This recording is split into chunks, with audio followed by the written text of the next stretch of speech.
Out of 10? 9. Out of 10? Not 10. How can you have excellent, then you have a 9?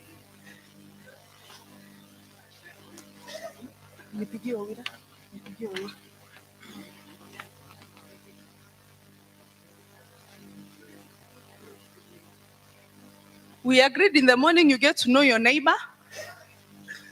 So if your neighbor is not here, kindly call them. Where is your neighbor? Ayub, your neighbor is looking for you.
Yeah, thank you so much. So we'll go straight to the next session, whereby we'll have plenary.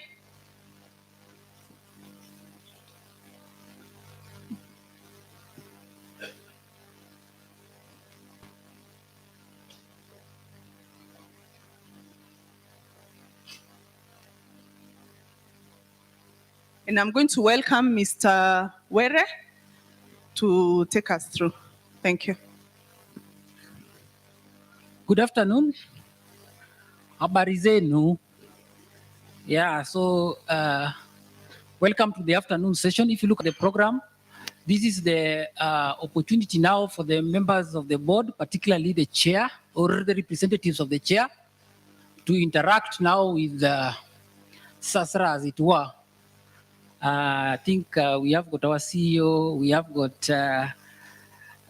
Mr. Wanjoy from the Commissioner's Office. We also have got our Head of Legal Services. And like we were talking in the morning, I think it is an opportunity for you guys now to evaluate SASRA. There was a serious discussion in the morning about evaluation of the board. So we provide services to you, and this is a rare opportunity where you have opportunity to ask the hard questions. I think in the morning at session, I know the chair from Egerton had wanted to raise some issues, and it was reserved for now. But generally, we are going to discuss any policy issues, administrative issues, legal issues, how you expect us to serve you better, where we have made the mistakes, what you expect us to improve on going forward, including probably the issues we discussed in the morning, which are still overflowing or you reserved for purposes of this afternoon. So what we're going to do, we are going to make it not very long so that we leave sufficiently early enough for those who may want to travel, but still we will stick to our program just as it was initially planned. I think with that, unless Bonasio, you want to make any remarks before we start? then that will be okay. But before he makes the remarks, he has given me opportunity, mimi ni employee wake, but he gave me opportunity to tell you that we talk freely. Let us not hide anything. Kama ni mbaya, ni mbaya. Pia ni mzuri na kile tumeongea itabaki kwa hapa except the action points. So that kama ni mbaya lakini umetuambia ni mbaya, it is us to go and improve. If it is something that we have to push back to you, then again it is you to go and pick up there. So this is a free session, and by the way, like our chairman said in the morning, this is something that happens in other sectors. It is only the Sacco subsector that has not had it for some time. But other sectors, they talk with the regulators. This is how they generate ideas, they germinate and take them up to the where the real policymakers. Roundtable, you have the opportunity to express other issues that you need to bring to our attention for the good of the industry. But I also want to hasten that for the governance guideline, by moderator, I don't know how we closed it, because it's good we made comments, observations which were noted, clarifications, but I don't know, we need to move a motion where we say, fine, how are we proceeding with that? I think that's key. We spare a few minutes to get, if there is one output we must get, that is one, so that we know how we are proceeding with that. So that before we open, so it will be useful, so that we don't leave here asking, okay, what did we decide about this instrument? I think we can just move a motion with your indulgence, so that we are not leaving things, we don't leave things hanging, then we open to the other issues. So perhaps that would be useful. Yeah. Yes, Wanasiu, I think we were planning to move that motion as we move towards the end, because we were imagining that there are other issues that will still feed into the governance framework. But the most controversial issues which were raised in the morning, I think, related to nomination committee or vetting committee, as some people want to call it. There was also the issue of remuneration of the board and the disclosures there too. And I think those were substantially answered in the morning. But still, we think that there are other issues which will come. And so long as we answer or we get a middle ground on how to proceed with them, then we will make a resolution as we close. Okay. Yeah. I think that's in order, so long as we don't lose sight of that. Yeah. Thank you. I think then in that case, I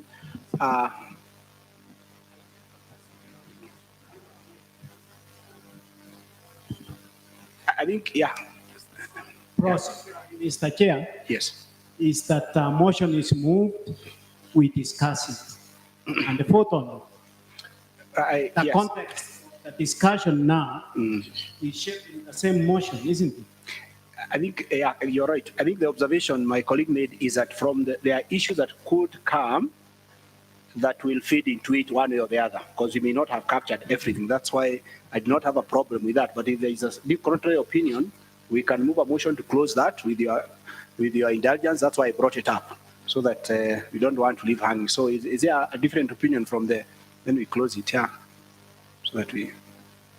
Any different opinion? Because we were thinking that we would discuss everything, and then when we wrap up, we move a motion on how to pass it with amendments, with variations, etc.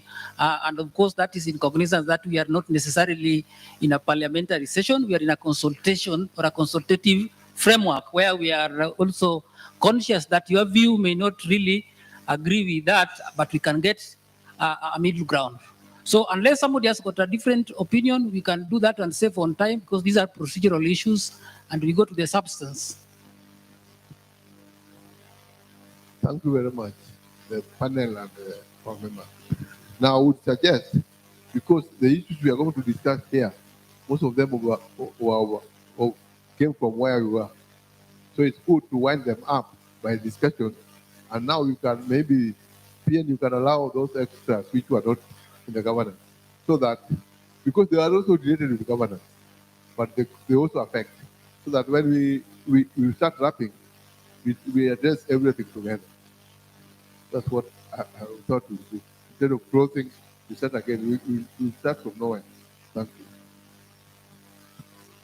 Okay, I think Unless there is any other contrary opinion, 1, 2, 3. The silence have it. So, Bwana CEO, I think you can make your opening remarks. And then what we're going to do, we are going to discuss, because I saw like 5 hands which were stopped in the morning session on the governance document. And when we were having lunch, I think at least 2 people said they had issues about the governance document.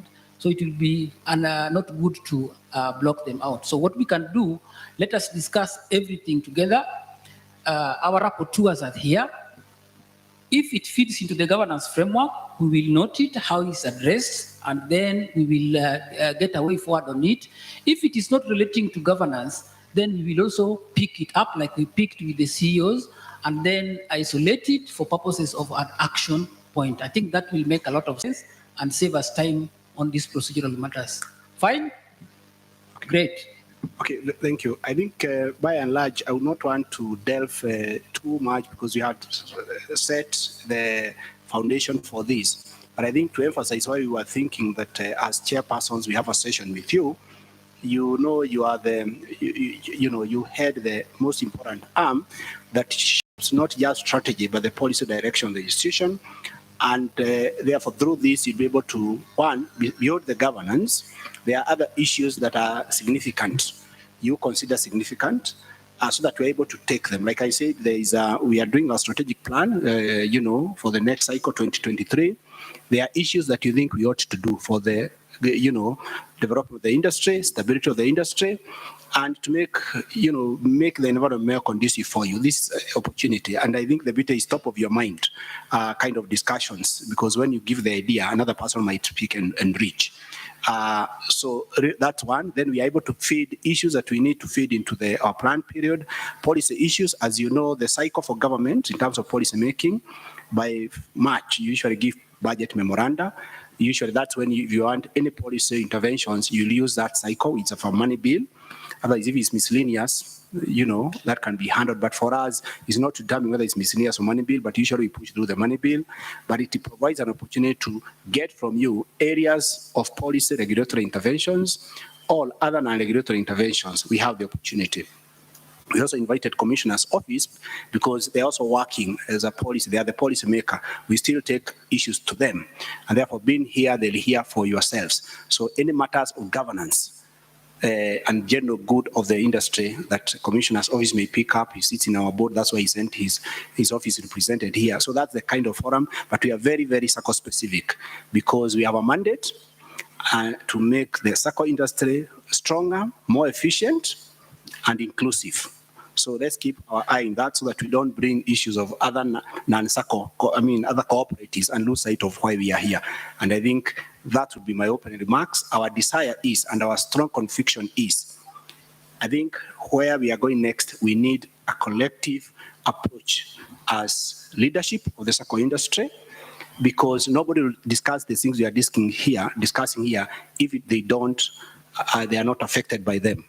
At times we get lost in the broader cooperative issues, and I always liken the cooperative with the question of we have Companies Act, very broad, but you plug in there depending on your business. For cooperatives, again, we have the broader cooperative, but there are specific issues as leadership of the Sacco industry that you feel need to be addressed, and then that becomes our mandate, and we are able to channel them. This forum is essentially for that. So as we move along, bear that in mind. How are we advancing? But critical for governance as we contribute is that the collectiveness, one of our desires is that we start thinking around standard practices that it can be a code of conduct so that we can start benchmarking ourselves appropriately. You could be small, you could be big, but there are certain things that cut across, and that we don't always have to use a regulation. We shall use regulation, but we believe that when you partner, collaborate with the industry, then you're able to mutually agree this is good for all of us. The question will be, yes, some of you may not comply tomorrow. What is the timeline within which we are saying as an industry we should comply? Once we agree that way, then it becomes easier to implement because as a chair, you have a responsibility, you'll plan for it, because truth be told, when there is one of us who is in problem, whether for whatever reason, and it is published out there, our reputational risk is for all of us. As a regulator, we'll be asked what we need to do, and there's a limit. The regulator cannot do everything. So ours is to invite you as industry leaders to start now asking ourselves, what can we do for the good of the industry? We are stretching that hand, that space, that challenge us. Then if there are business issues, we shall tell you, fine, this is how we can deal with it. If it's regulatory policy, we will deal with it. But we feel it's high time we join our hands together to address issues rather than you struggling with an issue on your own. Yet your neighbor, your other neighbor is already doing something about it, and you can learn something about it. So it's also a huge learning opportunity for us. But I think for us, it starts all with governance, because they say governance about systems, about processes that you have put in place to make sure that your objectives as an institution are achieved. And therefore, governance becomes very, very wide. So with that, I invite you to,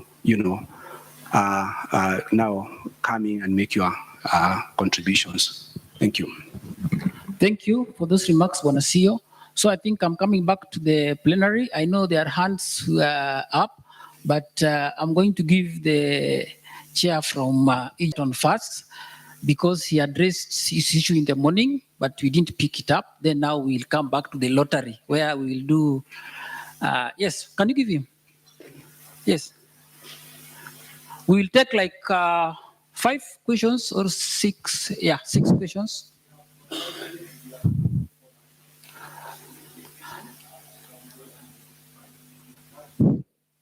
Thank you very much. I introduced myself in the morning. I'm Professor Eliud Kirigia from Egerton Sacco. Please make the mics properly. Yeah, I'm saying I'm Professor Eliud Kirigia. I was asking a question to do with remittances. Our member deposits come from our employer, and sometimes our employer does not pay both. The deductions sometimes are delayed or they're not there at all. So I was asking how SASSA can come in now to intervene in situations like that. Then and another question I asked it, which is sometimes we ourselves are competitors. The Saccos are competitors, and sometimes those of us who are not extremely compliant are able to win our members. I don't know through what means, but sometimes they win our members, but unfair. So how can SASSA come in so that we are able to ring-fence the members that we have who are compliant than perhaps what you think the other competitor is? Thank you. Thank you, Prof. I think we'll take from down here, next to you, Anthony. Then you come down. That will be the second. Okay, thank you, Chairmen. I'm Kitua Daniel from Trans County Sacco in Kitale, Trans Nzoia County. I have about 3 questions, 2 to our regulator and 1 to Madam Professor from the University of the Cooperative University of Kenya. So the first question is, does your guidelines as our regulators taken care of the grievance handling procedure as opposed to the administrative disciplinary process? And what does the Act say about the disciplinary measures? And maybe looking, I think in section 44 of the Employment Act. Now the second question is about the remuneration to the board of directors, and these more especially when the board proposes to the AGM that they propose a certain percent as dividends, and more specifically, I want to talk about the honoraria. Here we have come clear to members that we have given them that the board proposes maybe a certain amount to be given to the board of directors as honoraria and even staff bonus. But the question is to our regulators, how does the KRA come in when the board is just given a small amount as a token, maybe for the good work they have done towards the end of the year as they submit audit books. Now, the last question, I'm sending this to the to professor, to the cooperative university. Yes, I'm one of them, as I'm a graduate at the Cooperative University of Kenya on governance. We were with you the last 4 years, and I remember we were told that after the exercise, we were examined, we were given the certificate. The certificate says that I am a certified, or rather we are certified Sacco directors of Kenya. And we were told that we were to subscribe to the university again. Now, from then, nothing has been done towards achieving that certificate of the IOD, the Institute of Directors Kenya. What is happening, and how does the certificates being availed to us? That's the questions. Thank you. Thank you. I think for the next, as we get questions, please be precise to the point so that we save on time. Just make the question very, very direct so that we get as many as possible. Please Thank proceed. you. I'm Boniface Ayub, Chairman of Sacco. I would like to take this opportunity to thank Sasira, CEO, for this well-thought thing that you have brought us together. In fact, you have never brought us together as a regulator. This is the first time. This is wonderful. This is great. You started with the CEOs. I interacted with the CEOs that were outside here during lunch. They are very happy. They are quite excited. And this is the way to go so that we do our things with common understanding. To the issue that I want to bring across, as the Sacco, the TT sector house, we have an animal in the house, and it's our biggest threat. And you have noted it, cybersecurity. You clearly indicated that we need to enhance our budgets on the same. Can't agree anymore. It's quite saddening that you wake up Monday morning, the headline is your money safe, and the number of funds that I received from the members, Chairman, are we in this category? Is our money safe? Yeah? Then we need to come up and develop a common approach with the guidance of SASRA so that we have a framework,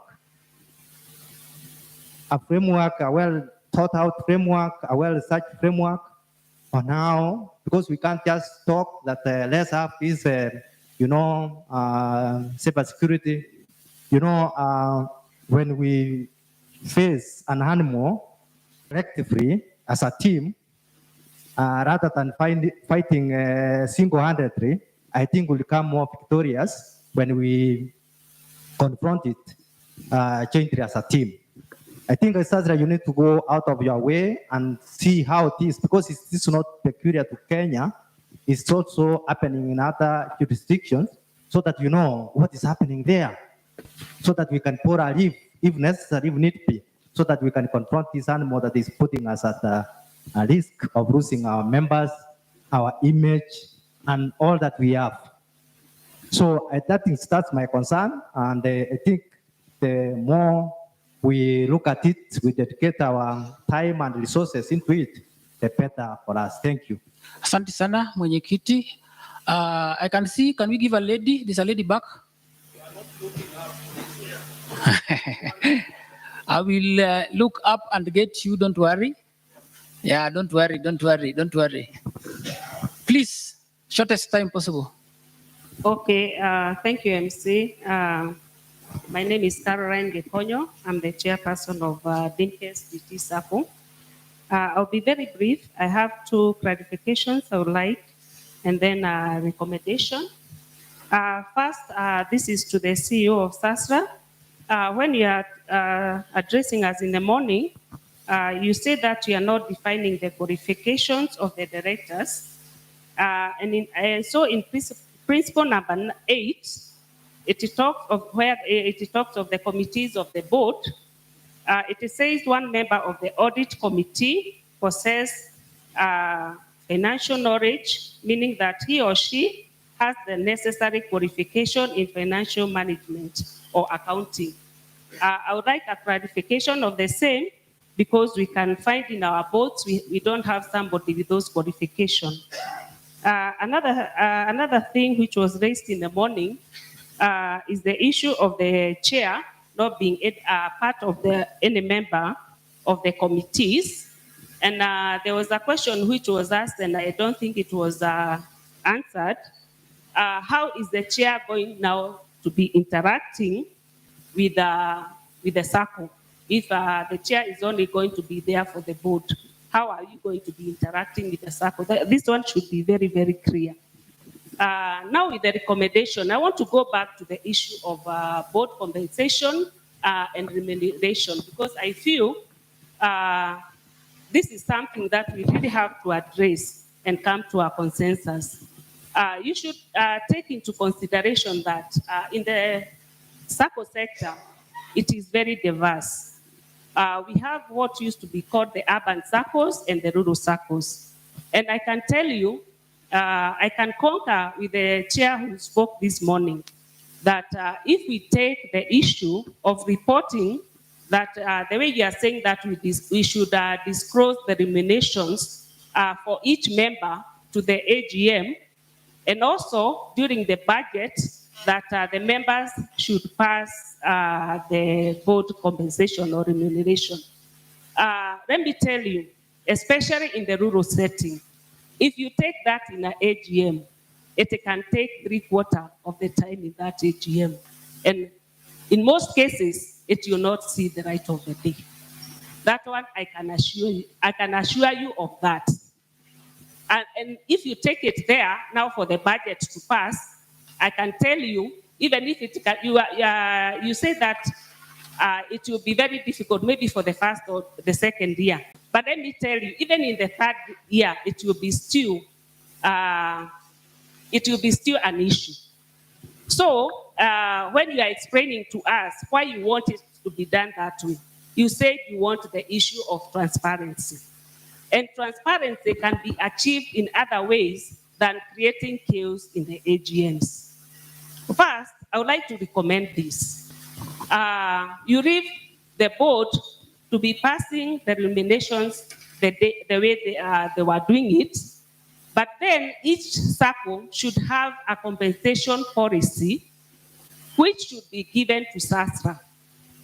And for you as SASRA, you are now going, your supervisory team or whichever department you deal with it, you are going to assess, because you have the financials for each Sacco, to see if what the board are giving to themselves is equating to the financial muscle of the Sacco.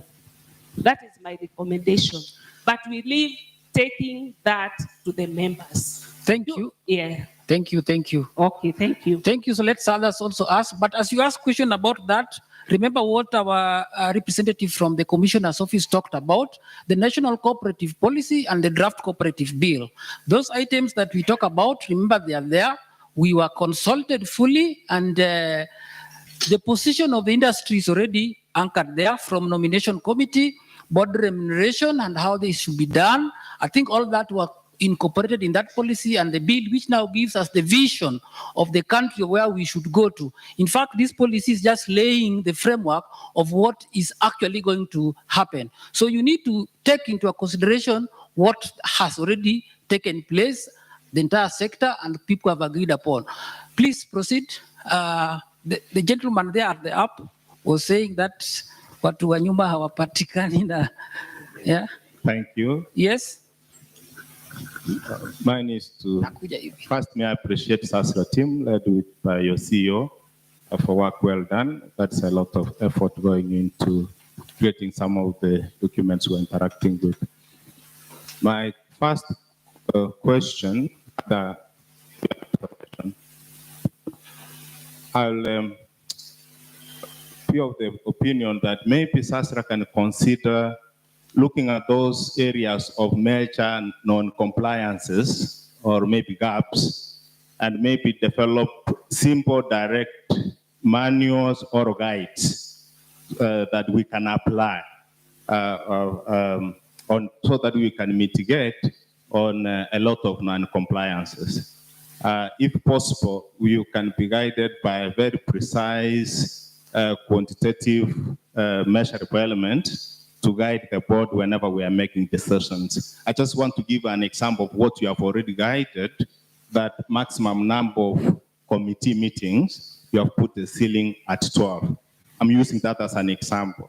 But maybe in other principal areas, you may identify that maybe we make or we fail to adhere to this requirement. So if you came up with a simple guide that I don't need a very rigorous training to be able to make a clear decision on it, so that me and my team, by just availing that simple guide, I can be confident. Or even when I'm doing my own internal audit, where I stand as a chair, I can ask, did you people follow this procedure as guided by SASRA? That would be my observation. Number two, I just wanted to seek clarity on an issue that most members are talking about, the chair and that separation of the chair's participation committees. And in my team, what we interpreted that to mean, and I need to be guided, is that while the chair does not belong to a particular committee, but once in a while, if Committee X is having a session, and maybe in the chair's opinion, there are matters that he may want to articulate or get it from its raw form, then he can avail himself for that committee so that he be in attendance, even though he may not be voting or taking a position, but he can participate in a committee. So I'm very specific. Is that a correct interpretation, or we are misguided on that one? Thank you. I think, can you ask, let others also ask other questions, please? Thank you. I'm done. Yeah. Thank you. Okay, thank you. I think, Banasio, you've taken note of that, so they'll be asking. I think it is a repetitive question, so we can pick another one before you start answering. I want you to finish that side, then we come this side. Thank you. Thank you. I think I've lifted my hand like a chairman of a prayer group in my church, Tangu Asubuhi. Bwana CEO, thank you very much. I'll be very brief. My first clarification I want from you is on, I'm Edward Shikali Mugala, chairman of NSSF Sacco. I want a clarification on International Financial Reporting Standard number 9, IFRS 9. It seems we have two models when we are reporting. One for SASRA, one for ISPAC. And we've had issues with our auditors for the last 5 years pertaining that. Why can't SASRA and ISPAC sit together so that we just have one reporting standard? Hiyo inatusumbua. Number 2 is on guideline number 3 and 13. 3 talks about a board participation, na hiyo mambo ingine. Number 13 talks about the relationship between the board and the secretariat. The presenter who presented after tea told us, kwa Kiswahili if I may quote him, ati mtu wa ICT analeta program na board wanapitisha tu. To what level should we put our hand in the cookie jar? By that is this. When you come to SASRA, SASRA tells us issues of administration, hizo zinabaki na CEO. And when you talk about issues of administration, you talk about procurement. Where is the board involved in procurement? And the biggest risk, yenye tumeka kwa risk matrix ya finance, is a risk called fraud. The risk called fraud starts with procurement, where the board is not involved in procurement. And when that risk attaches, mtu wa kwanza kushikwa ni hawa wamevaa makoti hapa. Sio atashikwa hawa. So tafadhali tuambie, to what extent can we be involved in that? Ni hayo tu kwa sasa. Asante sana. Please give the gentleman behind you in specs. Yeah.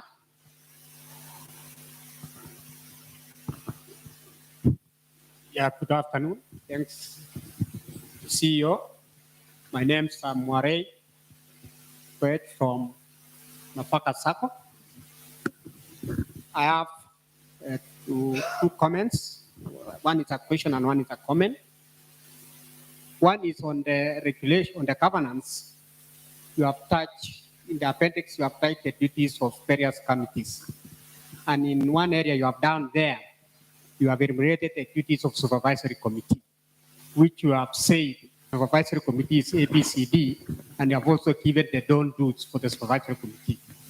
Now, I've not seen in that where you have provided guidance on conflict resolution, because there will be at times that whatever it is in that document, the supervisory committee will go contrary to that. Where do we get that kind of dispute resolution? Because at times we have been having conflict with maybe members of the supervisory and the board, because some of us are regulated by SACCO and they say, as we answer to commission. So sometimes there's that kind of conflict between the two. So where do we get the resolution in that regulation? The other area that I wanted also to comment is on the issue of cyber security. I know you presented in the morning, and I thank the authority for giving us the regulation for on the cybercrime. What I can say is that on the issue of the cybercrime, we became a victim in December. We are also part of the victims that were affected by cybercrime. And one thing that came across was that there was a lot of conflict to and forth. You go to Safaricom, they say talk to your service provider. You go to service provider, talk to Safaricom. And we had such kind of a round table between them, is trying to get who is to blame for this thing. But when we try to push it ourselves so much, the service provider say, let me take the responsibility and pay. But see, there were no kind of proper framework on it. So I thank them what you presented and from the regulation they gave. So I think that's what I have. Thank you. I think I will ask the panelists to answer the questions, the ones that have been, I think we are about 10 or 11 of them. Bonasio, you can pick the mic and lead the team in answering the questions. Yeah, thank you very much for those questions. I think the question by Professor Kirigia relates to the question of remittances. And I would say, to be honest, we have noted that it's an issue we report. We have engaged very actively, even with the CS. And as we speak, we have written to the universities. I think Egerton, your university is one of them. And because when you look at it critically, it's a business issue for you, but it's also a policy issue to the extent that it's all about the university financing policy. University education policy, which actually affected. You might be private to this. And therefore, it to us, from a business, then that's a policy question. How does it impact on your business? There we are. That we have a model as Saccos where we rely on the customer to tell the employer to deduct and remit. And I think when you think about that, then you actually see there is already a risk, because the employer then deducts his cash flow problems, he either deducts and retains, and that is very, very, has been confined to university circles, and it's not just Egerton, but people are looking at it differently. And therefore for us is, we may deal with the institutional problem. There's nothing we can do about Egerton and his physical problems.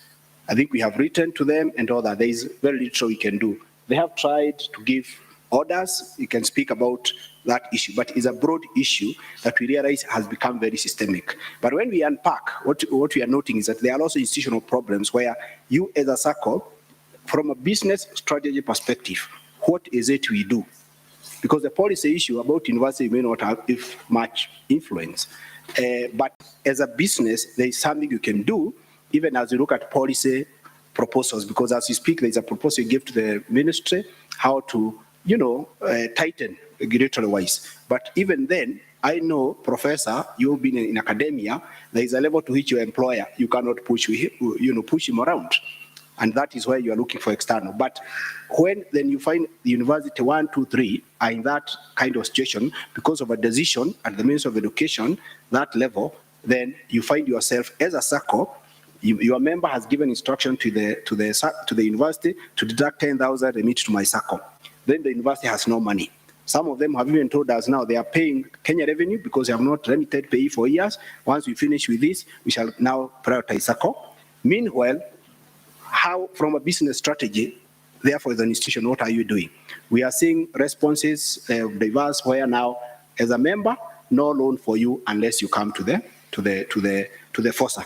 You trust us with your salary. And that's why for us, we think from a policy perspective, the question of central liquidity and this question of shared technology is so key for us to have an infrastructure which can enhance the confidence in our Saccos. Most of you are already having your members channeling their salaries there, we thank God. But there are others that are still hesitant for whatever questions. That is the question. You as a chairperson, what is the business strategy? How do you make these people come here? So that you can put around and you say, the university owes me from this date moving back. And from here, any loan I give, as a member, you need to bring your salary here, give me a direct debit order, then my liquidity is sorted. But when you have to rely on the employer to deduct, this risk we are seeing is not unique now. Transcom, telecom sector are in the same predicament. And I know the Saccos in that sector, even today, they are reading from the impact of a policy change. So it calls us now to, from a strategy perspective, to think, how do we secure our business moving forward?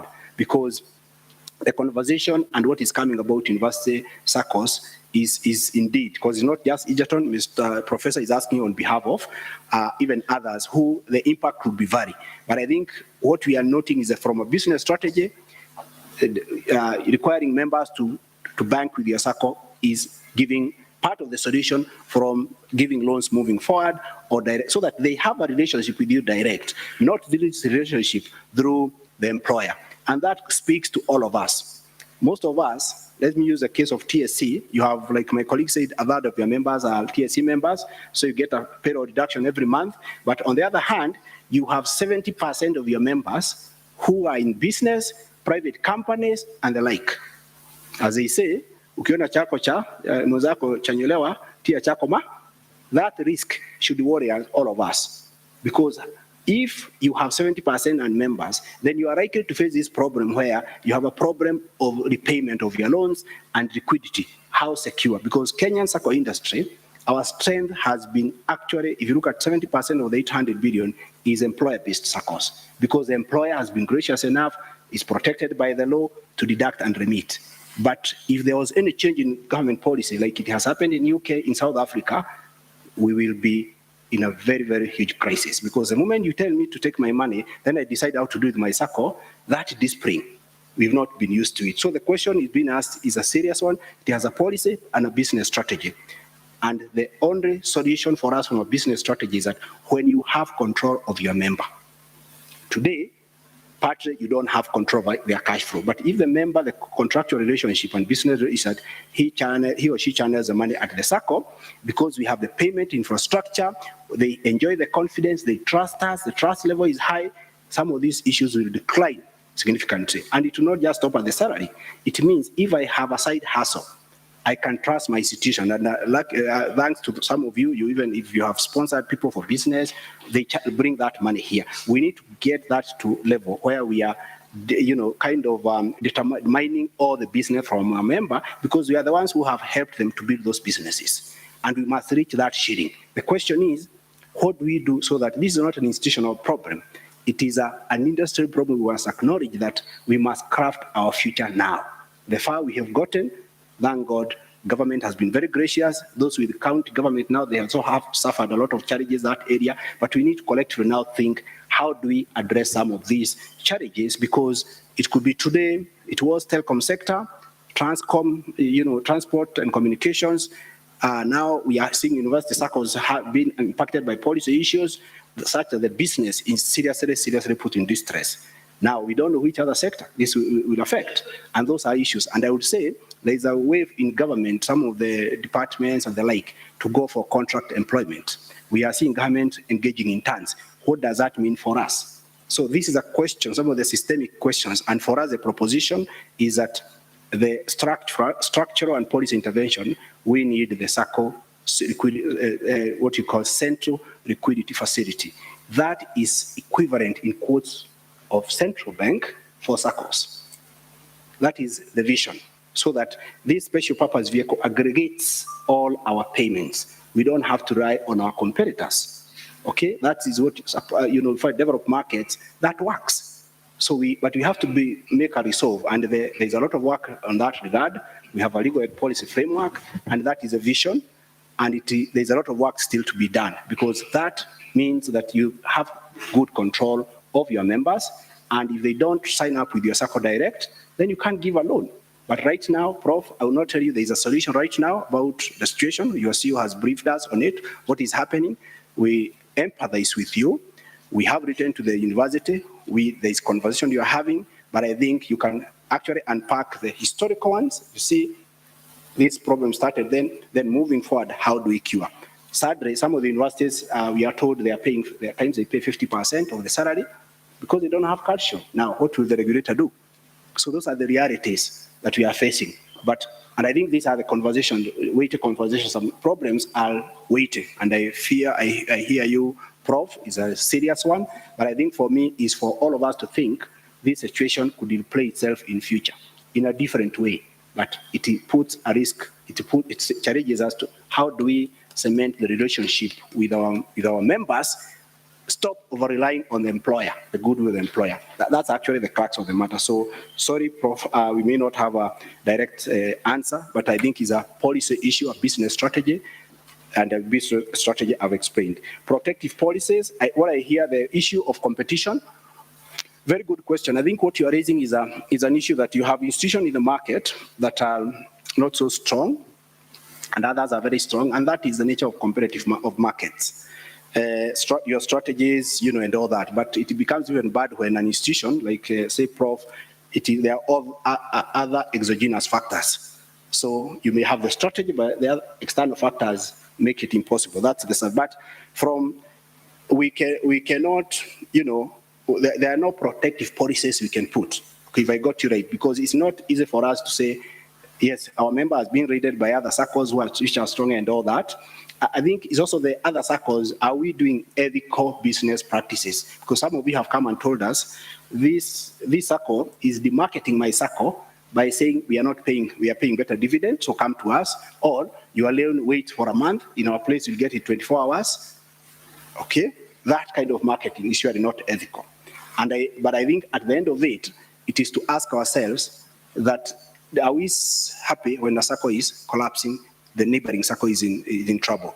What is it we can do? There are markets where you reach a level where you make a decision that maybe a stronger Sacco should merge with this one.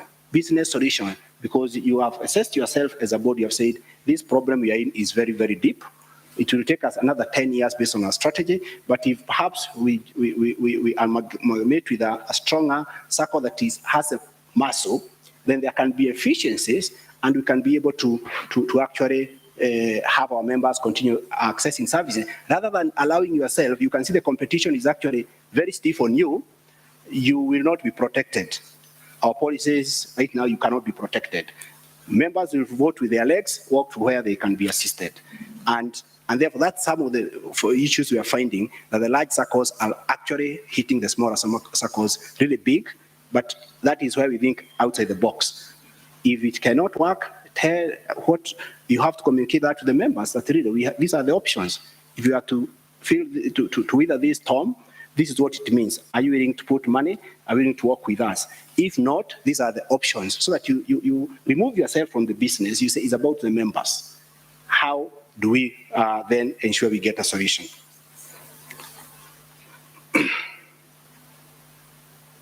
Very well. So I think on Kitale, Peter, you'll respond to that.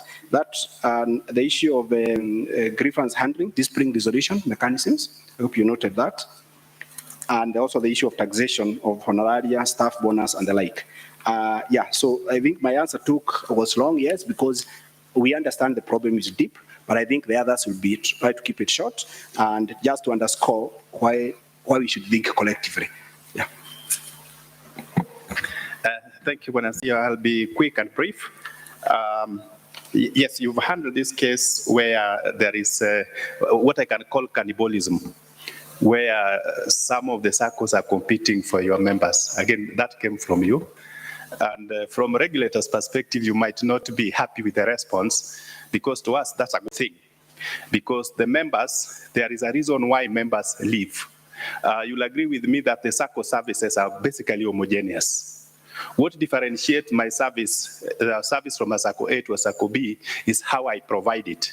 So when a member leaves, then there must be a problem in my Sacco in terms of how I offer services. So it is an opportunity for us to appreciate and find out what is it that I'm not doing right that makes this member move out, so that I can be able to adjust on it. So if you look at it as a positive thing, that is an eye-opener that can make you be able to adjust on your procedures, the processes. There are instances whereby the members come to our offices and say even the way perhaps the receptionist handled that member, the member does not appreciate that. Now, in terms of the issue to do with there was the issue of honoraria and the KRA which taxes it. First of all, what is an honoraria? It is an appreciation that you've done a good work from the membership, that you've done a good work, and therefore that's how they can return their hand, so to speak, for you. Now, these are benefits that are taxable. For instance, even the dividends, generally they are taxable. So there is no way about it, because that's the law. Now, the last thing is in regards to a request that we need to look at the key areas of non-compliance so that we provide guidelines. I think that's a good one, that exactly that's what has initiated this kind of discussions that we have, that there are some key gray areas that, if not well addressed, at least brings a challenge to the Sacco that we need to do. However, there are also areas that are challenges to the Sacco, but that might not necessarily require guidelines, because they are general standards of how to do work. I'll give you a good example. When we talk about the major problem we have, especially when you are doing your books, is the provision of the loan loss. There is a standard there. If at all you've given loan that you are unable to collect, there is a way how you are supposed to treat it. You don't need a guideline. The standards are there and talks to itself. Thank you. You can continue. There was a question relating to IFRS 9, whether SASRA has its own and the institute has its, and also the issue on procurement also was raised, so you can be able to respond on that. And what is the vision about the conflict or potential conflict between the board and the supervisory committee in view of the guidelines that have been issued? I think those are outstanding. And the issue of cyber security, I think that was addressed substantially, so I don't think we may have to repeat it. Thank you. I'll speak to a few of those questions. I'll start with the issue of audit committee. First, there was the issue of does the guideline provide for disciplinary measures in terms of disciplining staff? Maybe that has not been addressed. But I want to say that the issues of staff squarely rests with the board and the management. And what the board would be expected to do in that light, like the CEO said in the morning, is to provide HR human resource policy that is aligned to the relevant laws, the Employment Act in this context, and there are regulations that guide the same. So what the authority does in many instances, probably where there is action taken, they do not take, they direct, but that rests with the board, and we may not be able to give guidelines in terms of disciplinary processes that Saccos need to take, because that really rests with the board. The other issue is the issue of the audit committee. There's a question that came we are specifying the qualifications. I want to say this is something that appears in the regulation. And when you talk about the audit committee, it is a committee that is very key to the governance of an institution. It is the committee that will give assurance that the internal processes that have been put in place are working well. It is the committee that would then ensure internal controls are in place and report on any issues that may come that the board needs to address together with the management. So it just ensures that the processes and everything that pertains to governance or finance, all spectrum of the operational organization or operations of the institution are going on well. However, whereas it is provided, we appreciate that there could be circles where you may not even find somebody with that skill or the finance, that qualification. That is where we said earlier on, when you assess now the skills gap and you need people in that committee, then you can do targeted training. We have finance manager trainings which are offered by various institutions. There are trainings which are offered by ISPAC, Institute of Directors, which then can build the capacity of those members to be able to effectively sit and participate in that committee. Because without the knowledge and the issues they are going to deal with, without that understanding, then they may end up just adopting and being rubber stamped and really not appreciating the weight of issues as they are. So that makes it very critical to have that minimum qualification in the law. The other issue is the one on how does the board involve itself in procurement. Again, procurement is an operational issue. As a board, it becomes what you're supposed to do, as we said in the morning, is oversight. How do you then exercise that oversight?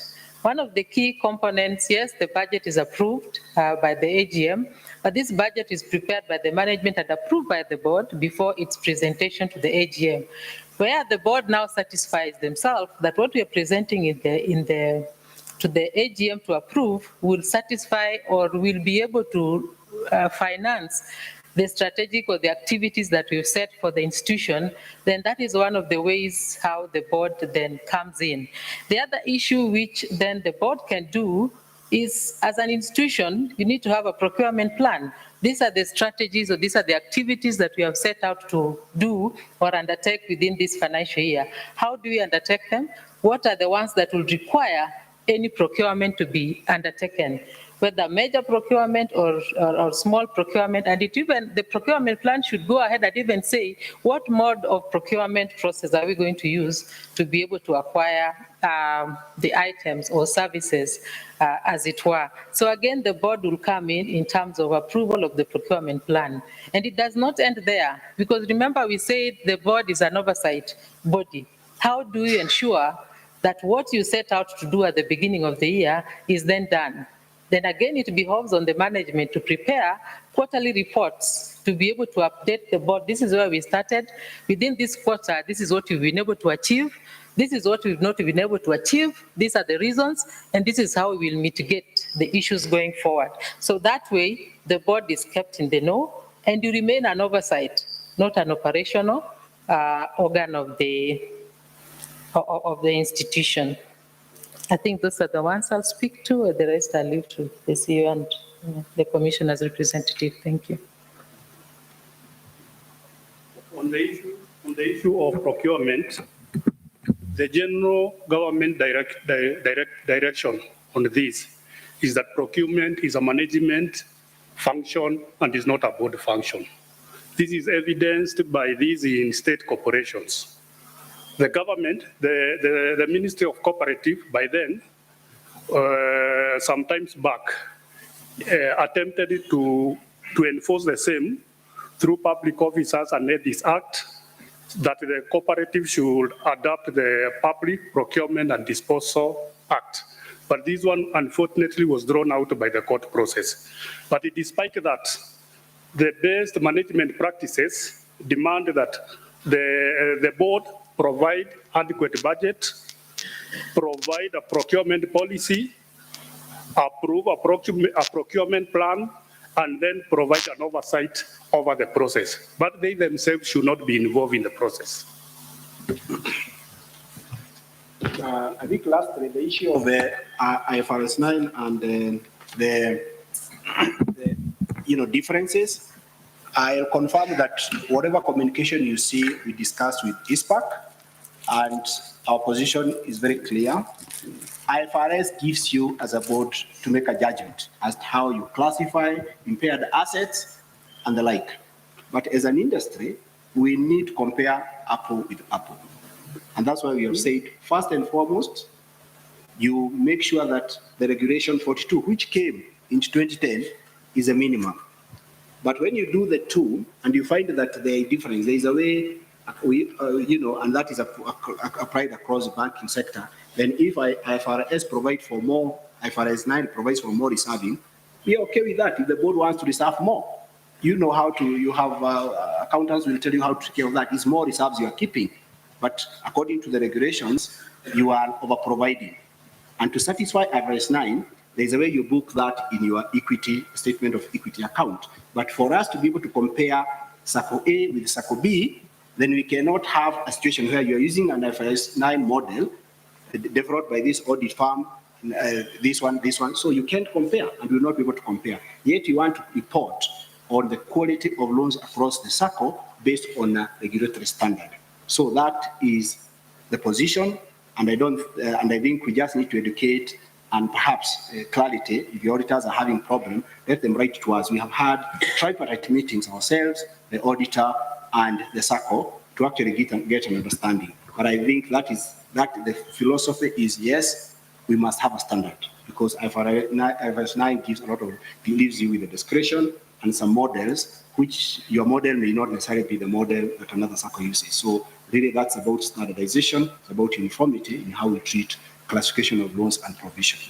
Thank you.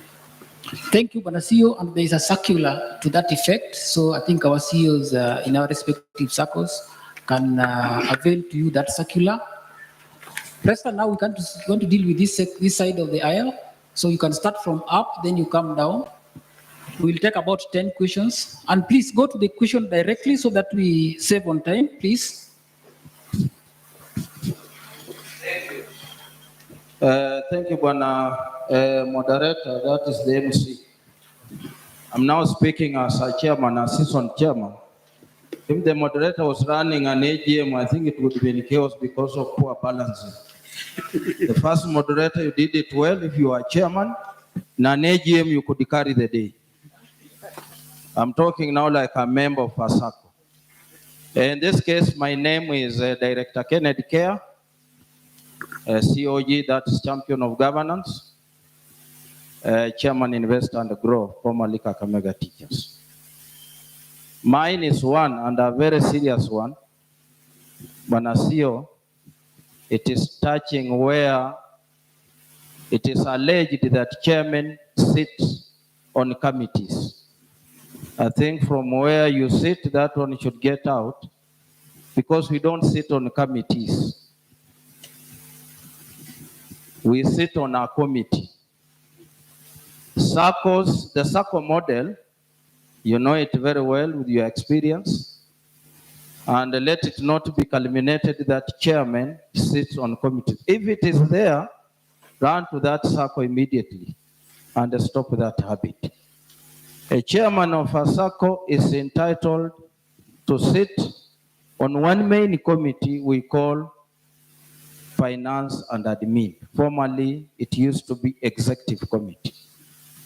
And if you go to the Sacco model with the experience we have, Bwana CEO, with a lot of humility, this is a committee you can never underestimate. The chairmen are here. I'm happy they are keenly listening. It's a committee that gives direction in terms of controls, governance, and direction to the board. And this is a committee that you cannot underestimate, that a chairman, it goes without the presence of the Sacco chair. I think as you give your submission, we may want to know the best practice in the Sacco model. We may be wanting to adapt a model that is happening in other sectors, whereby a chairman of Kenya Postal Authority, for example, would be called once to chair, or the chairman of Sasara, for example, with a lot of humility, would come once and the chair and run through a meeting on prepared records.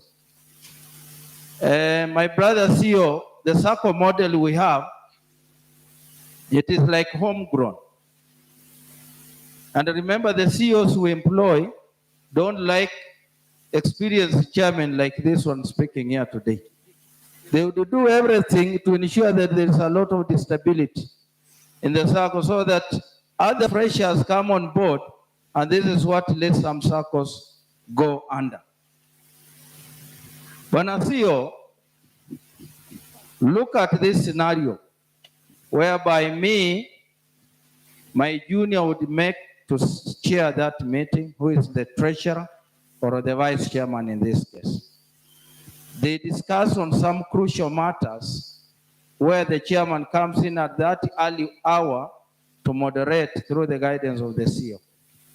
Then the CEO, the way you said, is there to advise me on some crucial issues, even if I'm not on that committee. Remember, CEOs have not dropped from the Mars. Is bound to forget even to share with me some of the crucial matters.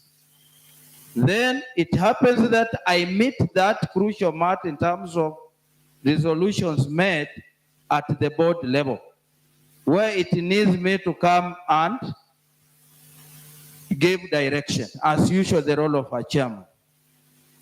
Then on several occasions, I see these are wrong, deliberations made by the other team of the executive, I start shooting them down.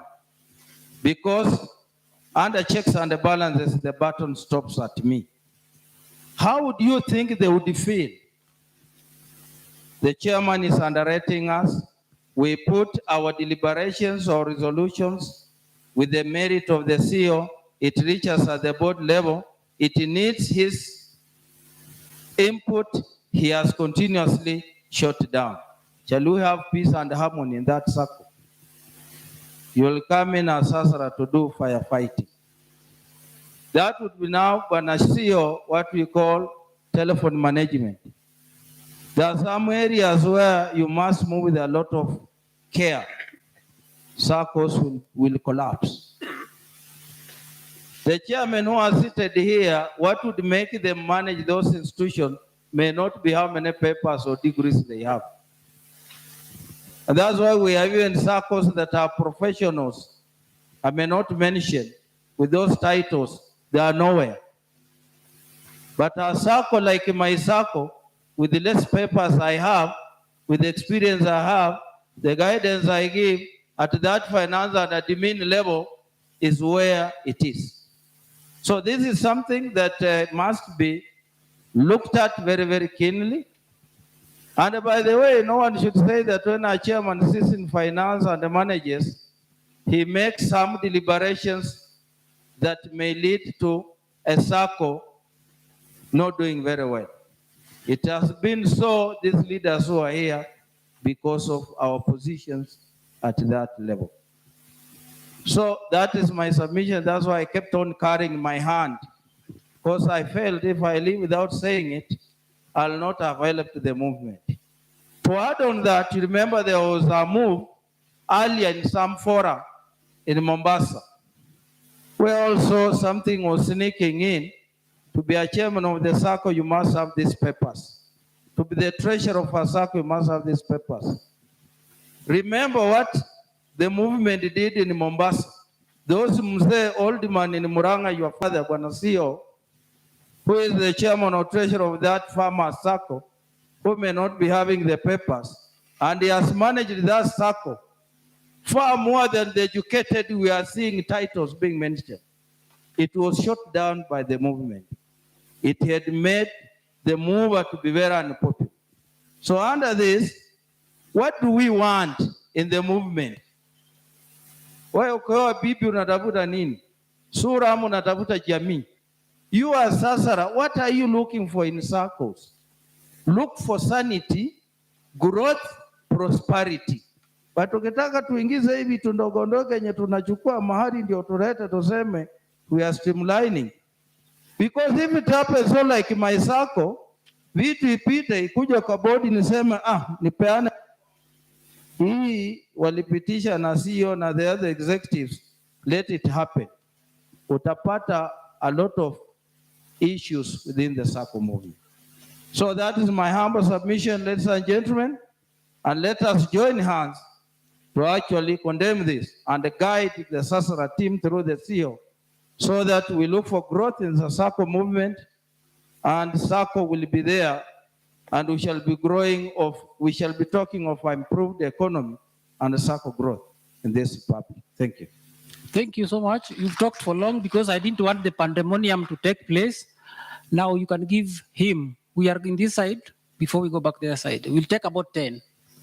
But as you, I think the issue about the guideline which is coming out relates to the issue of the chairman sitting in either of the committees, and I think the position is what he said, that they sit only in the F&A, and they want to proceed there. I think it's a simple thing.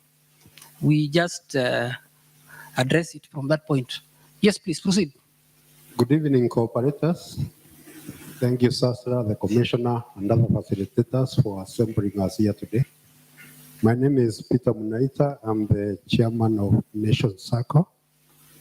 I want to touch on 4 issues which are all related to governance and protection of Sacco funds. I'll start with the issue of reputation risks. I think the CEO mentioned them when he was opening. And this is an area we need to take a corrective approach. Right now, it's not clear who does what. From the industry, we go to SASRA, we go to our unions, we are not sure whether it's the CAK. It's something I believe as chairman, we need to live here with some clarity on who does what. And these reputation risks hit us a lot when there is something like the article on cybercrime, how it came about. We later discussed within the industry and with some regulators, and we found there were misses here and there. But it was left now to each Sacco to fight for its reputation from an article that was very general. If you look at, let's say, the banking sector, they have the Kenyan Bankers Association. If there is an issue that affects the entire sector, it's KBA that comes up with a position defending the industry and not just one institution that may have been mentioned in bad light. We also experience these reputation risks, for instance, when it's said Sasra has gone to do some checks in 1 or 2 places. Those things always leak because the members know, and people, the other members take it, all Saccos are at risk. So the question I want to ask the regulators and the chairman here is how can we approach this better? For instance, I would think it starts with the SASRA communication. Like all regulators, SASRA communicates through circulars. And those circulars, I must say, for most of us even here, are technical. We even ask the CEO, wanasema nini? Say true. And what happens after that is that circular is not explained to the public. I would think there would be need for more media engagement on SASRA circulars and the policy directions they take, as well as the commissioners also. We as our members mostly understand those things even before we go to them. That would be my proposal on reputation risks, because they also undermine the governance structure of Saccos, which is largely the confidence of members. On the issue of protection of member funds, I believe SASRA and other regulators in the financial sector meet regularly to discuss issues affecting the movement, not the movement, rather the financial sector, and how to make sure each segment is not losing to the other. With this, I have in mind something like pensions. Our members come to us wanting to take facilities on the strength of their expected pensions upon retirement. This is something we handle informally now and then, because under the RBA Act, pensions cannot be taken because of any other debt that a member has. Yet we want to assess these members. Is there a way, for instance, SASRA, RBA, and other financial sector regulators can sit together to see how pensions can be utilized by our members in order for them to access facilities without leaving the risk of the other member funds exposed when this member just goes and refuses to pay the pension. Because as it is now, why I say it's informal, it's almost like a gentleman's agreement. I've committed my pension, but if that guy changes his mind, there is very little we can do. The other element which is regular, I think, is our approach to getting our debts paid from members on default, particularly when they have ability to pay, is through the tribunal. The tribunal is so undercapacitated, and I think it sits once in a blue moon. We've been hearing for a long time that there are things happening to make it sit more regularly and nationally at the same time and avoid the regional other industry relevant dispute resolution mechanisms. So something on the tribunal and how it can be enhanced to help Saccos recover debts from able defaulters as quickly as possible would be very welcome going forward. With regard to the commissioner and the SASRA also, I think you always need to remember that you are the fathers of a family and all your children were not born at the same time and they have different abilities and sizes. What we have noticed when there are policy discussions going on, task forces are formed, and mostly because possibly of our history and size of public sector circles, they come to dominate those task forces to the extent that smaller private sector circles are never represented in those discussions until at the foundation level. So like what happened yesterday, and which was reported today was very good, that the CEOs sat and came up with their own caucus. We all listened to it. It's very well representative, and it's something that the regulators can learn from when there are public discussions to make sure all sectors and interests are represented in those task forces. And as I end, I want to ask the chairman here, with the help of our panelists, whether they feel there would also be need to have a caucus of chairmen, because once the CEOs sit, will they be having these discussions only with SASRA, or they need to have some interaction with the board through the chairman at some stage? Thank you very much for listening to me, and have a nice evening. Thank you. We will finish with this side. Please, you have that, the mic. As he takes the mic, I think on the cooperative tribunal issues, you recall it is a matter that has been taken and it is being restructured to a cooperative court that will be domiciled in every county where there is an officer above the rank of senior principal magistrate will be the cooperatives magistrate. There will be cooperative magistrates that deals with these disputes of loan recovery, guarantee issues, and all kinds of stuff. So that is the proposal. It is in the cooperative bill, because it is not a matter that affects only the Saccos, but it affects the entire cooperative sector. But it is a matter that has been substantively addressed. Please. Yeah, thank you for the opportunity. This is Paul again, Safaricom Sacco chairman. I think I want to raise the point on the guarantorship model, which is a very big threat to the industry, in addition to the cyber attacks. Why am I saying this? The speaker has just alluded to the point where members, borrow loans and then it becomes very hard to collect, especially when they are leaving the organization. And so the challenge to you and your team is how to work together with RBA and help, especially on the final dues when members are leaving. The other piece is on the issue of the future of work. It's a fact that employment-based or payroll deductions keep on shrinking due to the reality of the gig economy. We have good members who are coming from organizations that have payrolls, and then you have members who leave these organizations for labor mobility, and they are good members.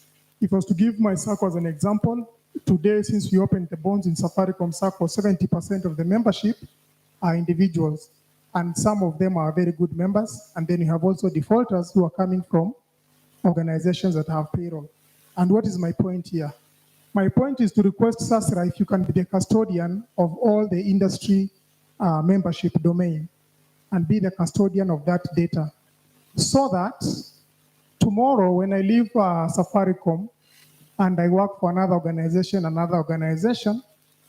the Saccos I wish to join are able to have a database where they can query to know what type of member are we bringing on board, so that you can cure the problem of joining Sacco A, you default, you go to another Sacco, you default, and you leave a trail of members or guarantors paying your loans everywhere. It's very painful to see former, to see defaulters all over the place, leaving you with pain of paying debts, some of them retired, and this character of defaulting is all over the place. So that irrespective of which Sacco you go to, these Saccos can query a database.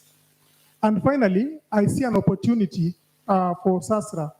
When you have this database, which probably you can use technologies like blockchain, so that the data is immutable, it can't be changed, you can be able to monetize it.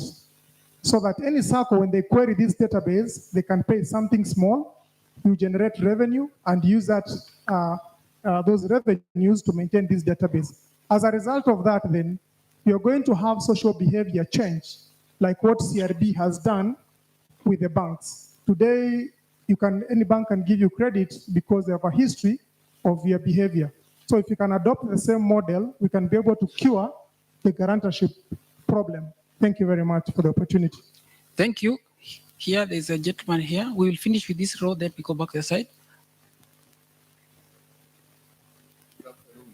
Ladies and gentlemen, now mine is just raise a few questions which I have, and there are about 3. I think most of the issues have been dealt with very effectively. First of all, my name is Ken Tungu, Obanari Sacco, Mombasa, and I want to appreciate SASRA in this organization, because this is an idea whose time has come, and there are so many pending issues that even the chairman will stay here for 3 days and will not solve. But I want to say one thing. The principles QRS are very good. We have got the mandatory 12 meetings per year for the board. Now, sometimes we have too many exigencies, particularly Saccos which have grown very high. There arises so many things which cannot wait.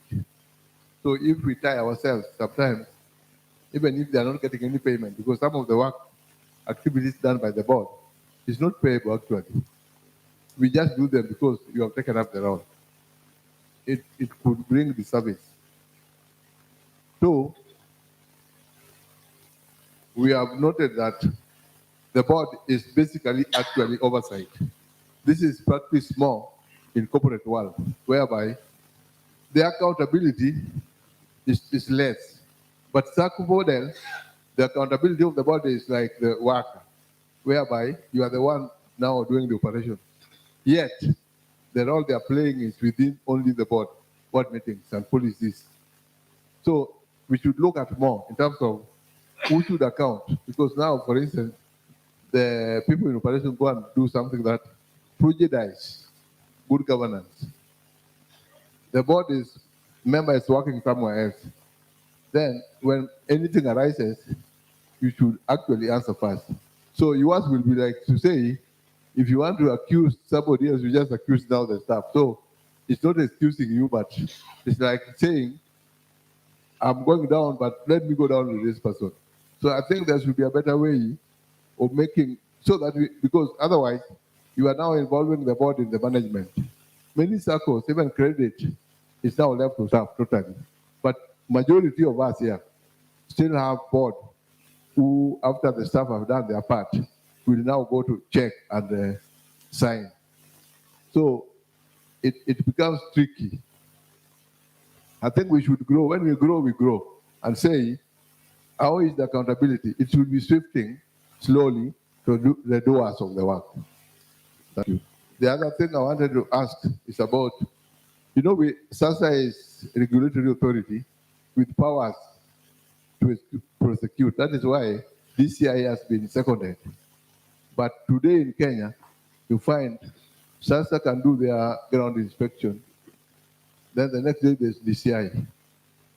They will do their ground inspection and leave. There's now anti-corruption, which also sometimes they base their quest on newspapers which have no foundation or rumor or something. So I think some of these things expose some of our Saccos. Even as we speak, some Uber, they look for Saccos to ask one or two questions and you know what they want. So I think it should be a way that if the DCI are seconded to SASRA, should be the ones now allowed to come and do that improper checks. That will be within the law. But the ones who are in the other stations, even in the local areas where the Saccos are, should be restricted. Even if they want to come, they should come through the regulator so that things are put in proper perspective.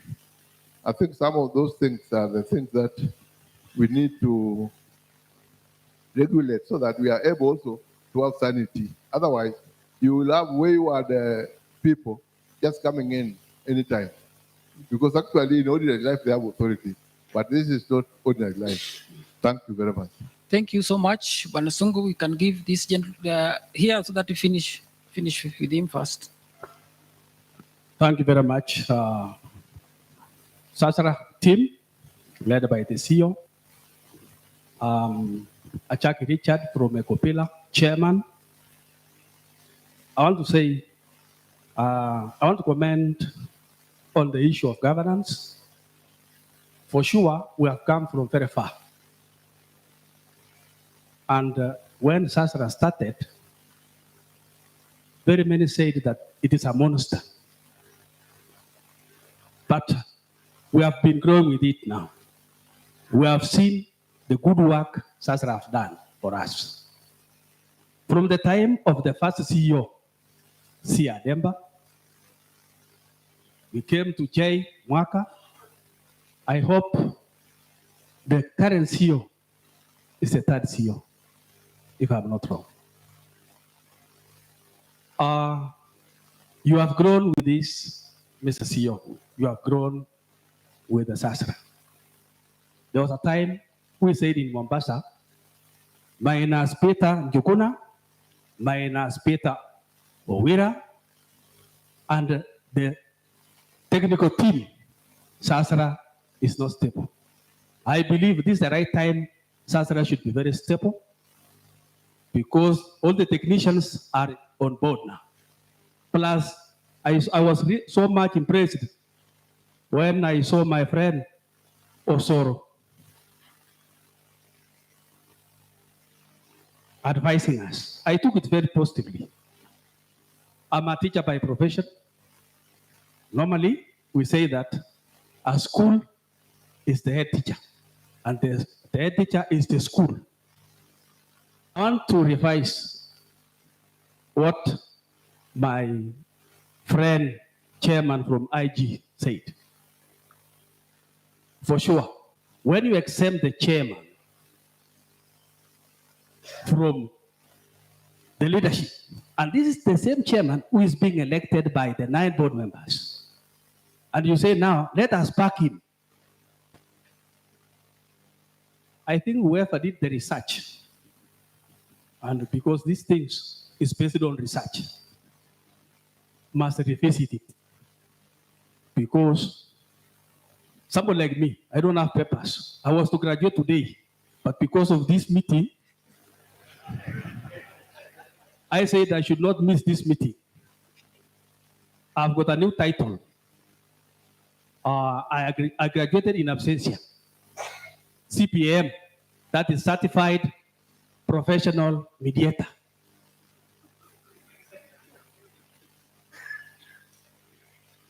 I took this course purposely because of the nature of the work that I have. I've been in the movement for long. From way back 1987 when I joined Sacco, and they gave me that mandate to be a board member. I'm exiting very soon. With the experience that I have, Mr. Njuguna, there's no way a chairman of the society who is being elected by the non-board members can be put aside to oversee things from very far. For sure, these are the principles that you have said. For sure, they are good, but you have to revisit some of them. Because we depend on you. Our circles are now growing stronger. Simply because of the guidance that you people are offering. But now, if you call us now, like today you have called us, you have stayed with the CEOs 2 days. And you have stayed with us for hours. For me, I was only to request that we need another time to iron some issues in the sector movement. So that we can tell you, there are very many reservations here. These people have got a lot. And we are running Saccos with the knowledge of wisdom. Wisdom. Just look at my gray hair. When I'm called to arbitrate something, I can pinpoint a mess of an employee within 1 second. And that's wisdom, brother. So I want to say that please revisit some areas. I've also liked the comments of the commissioner. For sure, you have been trained. And if there are people who trained and they have done as good, the commissioner's office, I know you have been denied a lot. It is good that you are now sitting with Sasra. I think you should advise them correctly so that they come up with the principles that we can accept. Otherwise, I don't want to digress, but I want to say that continue doing research. Your consultant in research must go an extra mile so as to save the Sacco movement.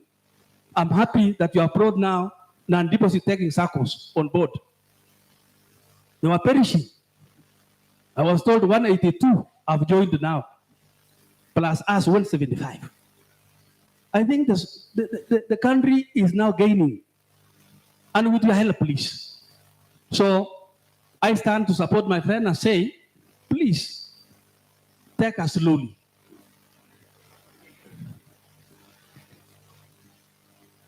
And want to leave a legacy that we have really revived this Sacco movement with you. Now, being the third CEO, we want to support you fully. I want to assure you our support, full support. Sasra, don't doubt us anymore. Gone are those days. Now, you cannot give a CEO. CEOs are under us. It is good that you have told them to go.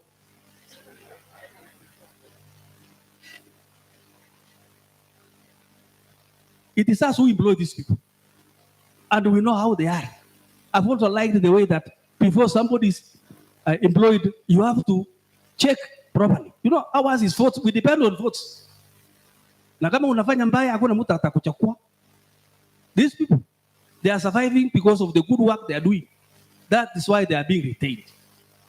Otherwise, with the experience that these people have, I hope you chose a very good time for us. I really request that have time with the chairman again so that we can exhaust some issues probably that we might have not exhausted today. Otherwise, I say thank you very much. God bless you. Thank you. We will take from behind here the next. And on the issue of the. Yes, please. Yeah.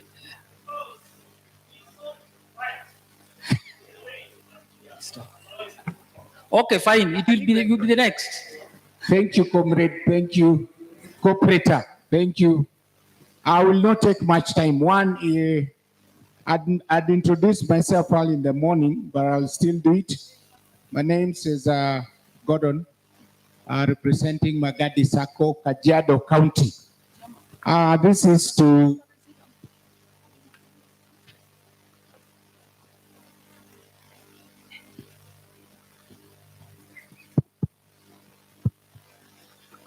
to our able commissioner who is representing the commissioner. There's a good work that you're doing, and you have done the review of the Cooperative Act, the one that is already validated, that is already, I think, already approved at the cabinet level, if I got you right. Now, there is a section that is perhaps I picked, and I think it might be a concern to all of us. Specifically, the section of governance, Part B, Section 70, Part 7, on governance. It did not feature when the SASRA, the regulator, was presenting, but in your document, it is featuring.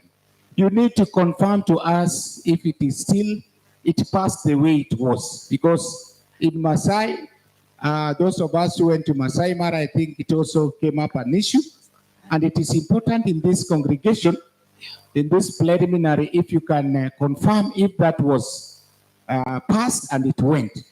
This is to do with the independent directors, other than the 9 directors that are elected by the members. Kindly confirm to this preliminary of ladies and gentlemen who are representing these Saccos, if that particular clause was passed that way, and if yes, please try to clarify for us the roles of these independent directors, other than the ones that are elected by the members. For then it will go contravening the principle of democracy, of supremacy of the members. If there can be another one, will be brought other than that. Finally, I want to take this opportunity to also agree with the other presenters that SASRA we are in a safe hand with this technical team. My old retired chairman, some of you may know him, would always say, I want to agree with the 2 presenters, that without Njuguna, there is no SASRA and this team. I want today to affirm that colleagues, fellow chairmen and chairladies, SASRA is going places.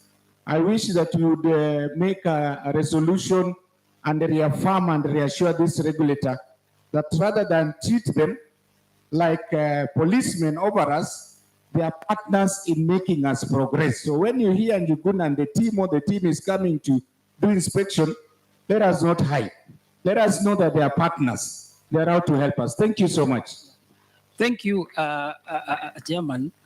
I think because of time, we need to finalize, but there was this gentleman who wanted to say the same thing. Yes. So I suggest this so that we don't keep you up to evening, that we agree collectively how many questions we take, then we agree it's 5, then we respond, so that I know the conversation. That's how we got ourselves 6:30 with the CEOs, and it's good. But I think what I want to assure you is that we shall, at the end of the day, we'll agree how often should we be having this, because I think round table is where we want to go, at least to have engagement. So we may not exhaust everything today, but I think let's agree. How many should we take? Because it's already 5.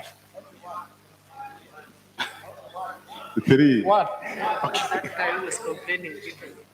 There's sorry, allow me. There is that, and then, but as long as the condition. Okay, thank you. Yeah. Okay, thank you. I have only 2 issues. One is on general meetings. One CEO. Our Sacco models has adopted two types of governance structures, ADM and AGM. When a CEO, you should give a guidance on which governance structure is suitable for Sacco A with over 5,000 members and Sacco B with less than 5,000 members. I'm imagining, I've attended the several AGMs. Saccos with the delegates, 2 hours, the meeting is over.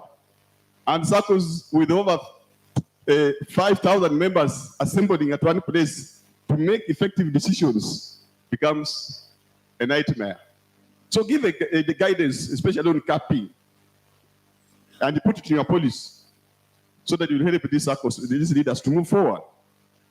Then number two, may I know where is term limit for chairman? Term limit. Because in some Saccos, I'm told the chairman should serve for not more than 2 terms, not more than 2 consecutive terms. While in some Saccos, they can even serve forever. So that marks the end of my questions. Thank you very much. Okay, the last person who is speaking is the chairman here, and then we close. Thank you, Chairman, or the CEO, Sasra, and my fellow chairmen. I'm sure when the chairmen were called, most of us did not know what was going to happen, but the CEOs have come here earlier. To me, it appears like the Sasra does not trust the chairman. I don't know whether that is the case. And they trust the CEOs. Let me tell you, some of those CEOs are very cunning. One time a check was brought to my table when I had just been elected as a chairman. 4 million. I refused to sign. You know why? They thought you see, the Saccos are run by board members who may be aligned with the CEO. Now, in that scenario, once you have 5 of them and they are with the CEO, the Sacco is dead. True. When they are only saying, yes, you are dead. What we did in our scenario is that we put in members that when they are signing anything, it is somebody that can stop something. So what we are saying is don't trust the CEOs. When you say hiring staff, my friend, if you allow the CEOs to hire, they are cronies. And it will not even be an issue of one ethnic group. So the chairman must come in. I've been in the Sacco movement since 1993. I can tell you, I've seen many things that have happened. My question was, you see the way Saccos operate is by committees. Now the chairman is only one committee. The remuneration that they get when they sit, the chairman does not. But I tell you, it's the chairman who is disadvantaged. Why do you want to do this? We know the committees that the chairman cannot sit. Talk about audit. Talk about credit. But any other committee, they can sit as members. In fact, I don't buy that idea. Because number one, like now, we have one called HR and governance. It deals mainly with staff. And even one time when they were trying to sit down, they knew that if you don't involve the chairman, it's going to stop everything. Why? Because most of the decisions, it is hard to make. But when the chairman is there, there are quite a number of things that will be ironed out. And you will not go back and forth when you are involved from the beginning. So some of those guidance is what we are saying. That please assist us when you are making decisions that can actually assist the chairman to run the Saccos. The other aspect that came in is that when you have a child, just give birth the other day, maybe the family. Then you stayed with the child for 2-3 years. You are told you are very a danger to that. How come? The father cannot be a danger. Why am I referring to this? We have created investment arms so that they deal with investment business. That maybe so that we deal with our own work within the Sacco. Now you are told as a chairman, you cannot be a director in the investment arm. Why? And you're the one who created it. Through maybe a strategic plan. Then you are talking about it. Now, we are saying, those who are coming in, are they good? You see, some of these decisions you make does not even make any sense at all. Because you have run, I can tell you, when we started ours, in fact, it depends on us as a Sacco. And there is no remuneration for even the chair, the board member. So what we are saying is, not some of the decisions that are made. You are the vision carrier, but you are told you are not useful. How? Thank you very much. Thank you very much. I'm John Muigai, Chairman, Cosmopolitan Sacco, Nakuru City, and this afternoon I happen to be your host. The panelists, our CEO, Jogona, said that we are going around the tables, and we have really gone around the tables. And even those who will be told to pick, we're going around tables. And because this is the first one, I want to reflect the just ended BBI, which was taken to the High Court. It went to the Supreme Court, Court of Appeal, before it went to the Supreme Court. It could not see the light of the day because it was not people-driven. The regulations here are people-driven. The panelists here are hearing what the chairmen are saying. I'm sure they will go and redraft and call the chairman for validation. Thank you.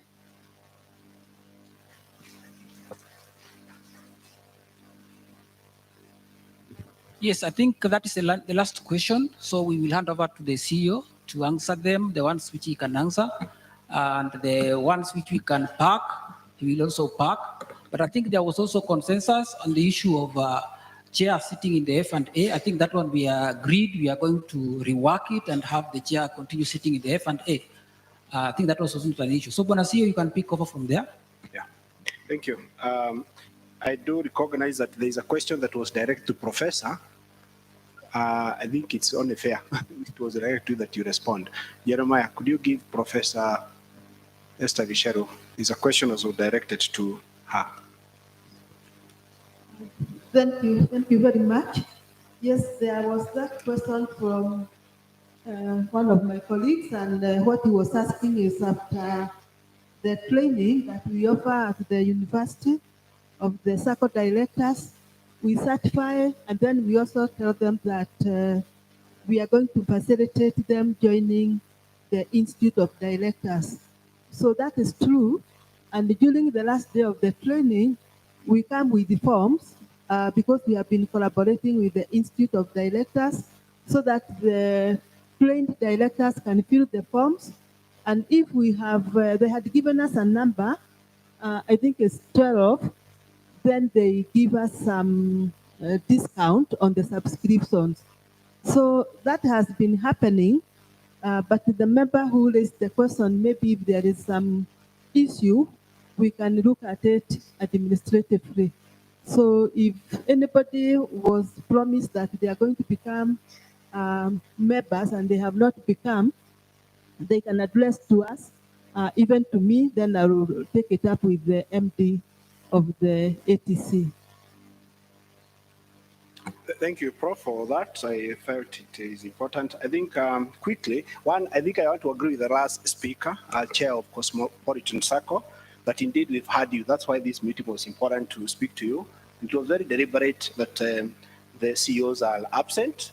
Because we recognize the role you play. They are your employees. So that was very deliberate, and we've had you. So there are issues, I think, like my colleague says, that we look at. But quickly allow me to, one, confirm that the chairman, Nation Sacco, did ask about the spokesperson question. I think we speak on regulatory policy through, as delegated by the ministry. But I think COSCO is still the union for the Saccos. You are still members. I know some of the directors are here, like chairman of Cosmopolitan. I think the question is, given that Cusco is in charge of all the other Saccos, you're only 175 out of possibly over 2,000, how do we articulate our issues so that we are heard? I think you still have room for that. For us, we have the access as a regulator to engage with you direct. We don't have to go through any other person. And I want to confirm during that incident that was reported, they did come, communicate to yourselves because we engaged them. We told them this one, you need to come in and speak on behalf of the industry. And we take the challenge to communicate issues. And I'm sure Commissioner also has noted where we feel it is within our purview. We not comment on everything. We are very select where we are, but where we purpose, we'll do that. But we take the challenge to, possibly, and I like them, comparison with other institutions where, beyond communicating to you where it is filed, how about your customers? I think that's a question we are being challenged, and I think that's something we'll think through. We have a whole conduct regulation department that we think will help us to have strategies on how to engage, to find structured ways of educating the members about what you are and what you are doing and our role. So that's in the pipeline. I want to confirm that. On the proposal, I think Paul, a very fantastic proposal, where can SASRA be custodian of membership of Saccos? I think one, regulatory wise, that may not be possible for now. However, I think if you think about and you read around the concept around shared services concept, this is what we are talking about.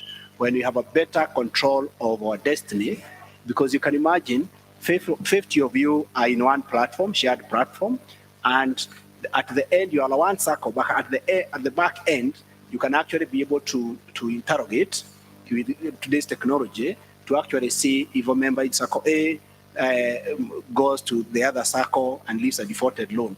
Then how do you track that? That is possible. And therefore, the conversation about shared services, where there is a proposed to be a Sacco Central, which is a special purpose vehicle to drive that, that is one of the key things. And one of the key things about risk management, how do we have a very effective risk management, and the issues you talked to that. I know the chair of the Sacco Central Project Steering Committee is here, and we also had two CEOs who are chairs of working group. But I think because of time, I may not allow him to comment much. But I think what you are saying that there is already thinking, because we believe, and like we said, there is greater room for us to cooperate strategically rather than see ourselves as competitors. And I think technology has shown us that we can strategically cooperate while retaining your own identity. So yes, we appreciate that proposal, but how it will be met is then through the shared services, framework. I think the other point, what you've said, perhaps the issue of age, the issue of independent directors, the issue of age limit, the issue of term limits. I think I've confirmed from my senior that all those were expunged in the final draft that was validated, and that is the position, and he has confirmed that is a position. So worry not, I think you are hard. We listen to you because without you, either SASRA or Commissioner does not exist. We exist to serve you. I think there's a question of ADM, AGM, how setting guidelines, and if you are below this, you go ADM. If you are below this, go general membership. I think one thing is that now the new bill supports delegates system. But I think with respect to the democratic nature of cooperatives, that is then at the bylaws. That's when you now stipulate how you want to organize yourself, because like we said, member participation, these are the structures that you use to interact with your members. So it is up to you now to persuade your members, and we are very happy with the education. We have seen a lot of initiatives to educate members. There's a digital age. You don't have to have physical meetings. There are means and ways you can educate members so that they support any changes you have. But I think the law will not prescribe that you are above 5, go to ADM, or you are above this, unless there's a persuasive case from yourself to actually do that. But I think our experience is that you as leaders, you guide your members to amend as appropriate, and with education, members will not oppose which way or the other. So I think the issue of this kind of a forum alas is that for us, we are seeing all of you Saccos, whether public, private, farmer-based, community-based, the issue is the same. You are all doing Sacco business. So, but I think the question you raised, that is the kind of conversation you want, where there is a caucus for CEOs, and the learning across the different sectors or categorization of Saccos really helps. But I think the overall, I must say is that the conversations that we have had will now retreat. That's why my team there are noting everything. We've had your sentiments very strongly so that the guideline, we review it. Then we look at those areas that you said. Be assured we look at each critically so that we are able to move forward together, because at the end of the day, you are implementers. But I think our rallying call is that the challenge for us, like I began, is progressively improving our governance systems. And I think we agree.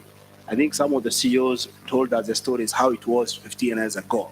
And they are saying, indeed, there has been a lot of change. I think the question is, how will the 10, 15 years be?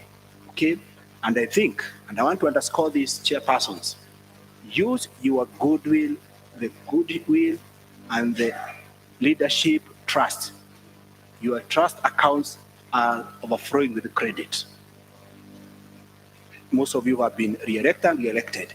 Use that time to address institutional issues, institutionalize the institutions, so that some of the experiences we have seen where you've been there for 20 years, when you go, because you are the pillar of that institution, you never use that opportunity to institutionalize some of these mechanisms. And then a new person comes, where does he start? You have wisdom, you have the knowledge, you know how to connect with the members. This person comes quickly, he has gone, our young people, digital, they have campaigned, he's in the office, he doesn't know where to start.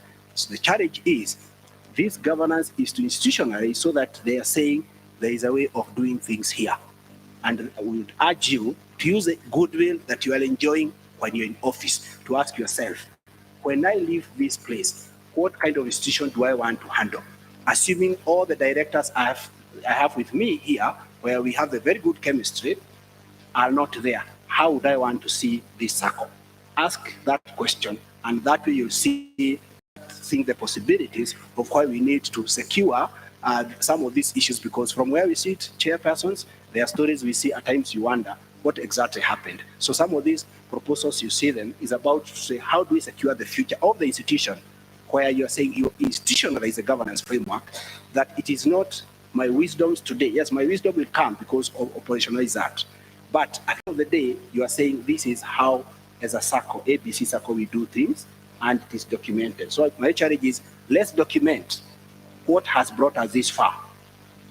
Let's not trust that it's all in our head. Let's document it so that those who we bequeath, as we handle the baton, they'll say, here is a manual for running the Sacco. It's like one of you asked, can we do manual for those major non-compliance issues? Can you also do the same, the way of doing, the way Japanese say, Japanese way, whether it's Toyota, it's been passed generation after generation. Let's take the challenge to document, because you know your members, you know their culture, and that way, we shall, with what we are adding, then we shall have stronger institutions. Otherwise, I think it is, as I conclude, really is to say that this is just the beginning of the conversations that we're going to have. You have the feedback form at the end, burning questions. Feel right there. Don't even indicate your name.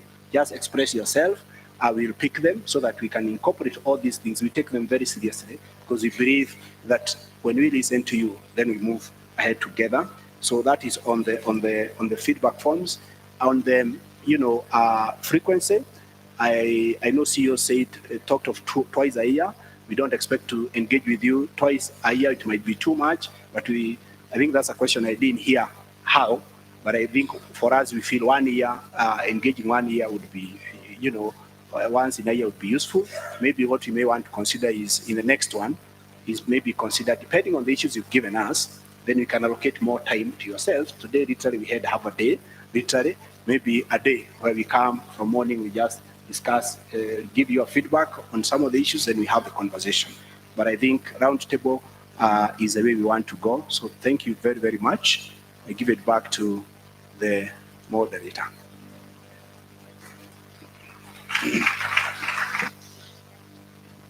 Thank you, Bonasio. I think we can clap for them again as we wind up. As we exit, remember our team outside here will be able to pick the feedback form, and Mr. Wira will be giving the final announcement. And after that, then we get somebody to pray for us. Thank you. Chairman, I'm very much excited with the kind of deliberations that we've had. It gives us motivation to keep on serving you better. And we wish for these more opportunities. And thank you, Bonasio, for giving us an opportunity that you'll be meeting us as chairman every year. And you've done a good job that you deserve clapping from the chairman. Excellent. I think it is now time to close. I was tempted to give one of you just to pass a vote of thanks, but I'm worried the way you take time when you have a microphone. So, unless you assure me that you'll take a minute, the courtesy demands that at least you say something as we close in terms of vote of thanks. As long as you assure me that you will not take that long, then we just conclude. People are tired. Yes. Somebody has chosen himself, so fine. I've been given the mic. Thank you very much. Sasara team led by CEO. I want to say thank you for this arrangement. On behalf of this sitting chairman, we want to thank you for the good planning that you are doing to safeguard the societies which are almost perishing. Thank you for the revival of the sector. Commissioner, I want you to take our warm greetings to the person who sent you to represent him. And we are praying that you be promoted to sit on that seat. With the blessings of this chairman, we say thanks for cooperation. You are cooperating with SASA. I know SASA will not miss the line with your help. Thank you very much. The hotel management, I want to say thank you for the good meals that we have had. Since I came here, I think I've added a kilo because of the good meals that I've just taken. I want also to take this opportunity to thank my fellow chairmen for getting time to come and listen to this team led by Peter Njuguna. Njuguna, I want to assure you, if you sit next to this man, you will grow old and you will see very many things with your team, not you alone. So with those main remarks, I want to say, long live Sasara, long live Sacco movement, long live Kenya. Thank you very much. God bless you. And long live chairman. And long live chairman. Yeah, long live Saccos. Yeah. Yes. Chairman, long live. Thank you. Okay. Even some announcements so that we conclude with a word of prayer. And by the way, on the sidelines, there are water. So remember, we've paid for them. The regulators paid for them courtesy of your levy. So don't leave them behind. Okay. Thank you, Pio. Apart from the water, we have a cup of tea for you that will be served at the open area. And before, the open area is where we had our tea break. It was raining, so we'll not go to the garden. And I'm going to request Director Roslyn to say a closing prayer for us, then we leave. Have a safe journey and all the best, Chairman. Clap for yourselves.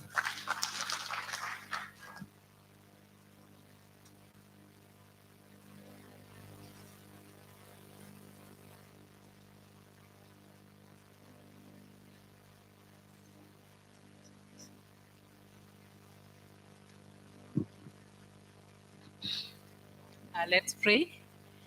Our Heavenly Father, we come before you this afternoon with thanksgiving and glory. Lord, we did seek your mercy when we were starting these sessions on Wednesday. We sought thy wisdom, we sought thy knowledge, and the grace to be upon each and every person who was engaged in the process. Lord, we want to thank you for the wisdom that has been flowing through the sessions. We want to thank you for all that we've engaged as a family, the Sacco within the Sacco fraternity. Lord, we want to pray as we recognize the institutions that we manage that play a very critical role in this economy and to the lives of many Kenyans in different ways. As the leaders charged with responsibility in various capacity, O dear Father, we continue to pray for wisdom and knowledge, that you guide us as we lead the institutions, and that we know that the service we do is service to the Lord and not to humanity, and do it to the best of our ability, that as we live, O Father, in different capacities, we leave a legacy that we look back and say, yes, I played my part in improving and enhancing the institutions that we're charged to regulate. Heavenly Father, as we'll be living here, we want to commit each and every person into thy hands for journey mercies. May you cover each and every person with the precious blood of thy Son, Jesus Christ, that, oh Father, if everybody goes well, we'll be careful to honor and glorify thy name for thy love and their care. Be with us and continue that thy grace be upon each and every one of us in all our endeavors. And as we conclude, we pray thy grace, the grace of our Lord Jesus Christ, and the love of God, and the fellowship of the Holy Spirit be with us now and forevermore. Amen. Thank you.